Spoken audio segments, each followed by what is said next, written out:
Today we're going to talk about British firearms certificates and adding a new rifle, shotgun to your existing ticket.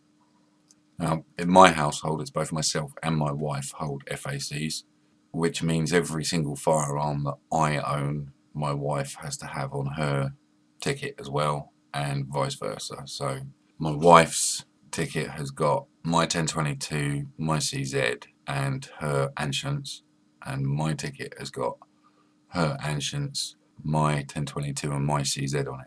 The first step in a variation is to grab a copy of Form 202 or sit down and write a letter highlighting what firearms you want added and your valid or good reasons for having them. I can't remember whether the term is good reason, reasonable excuse, it's something along those lines.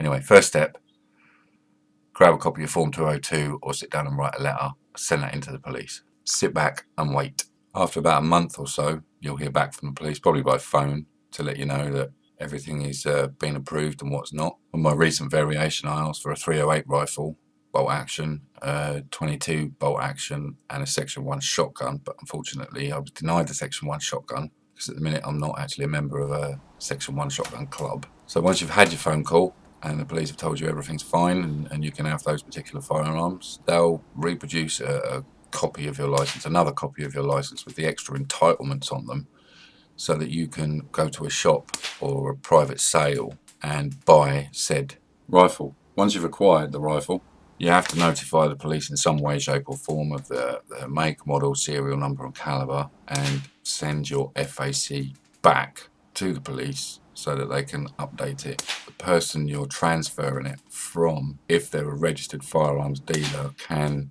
add it to your slot, your empty slot on your firearms certificate, I think without contacting the police. The firearms dealer, if they're registered, will send a fax off, and this is where it starts to get even more interesting. So far we've asked the police for permission, they've said yes, they've sent me a license out with 2 empty slots, 3 empty slots actually, and the license has come back to me. I've gone to a shop, I've bought a rifle, some ammunition, a moderator, and a few other bits and pieces. So bring that all home.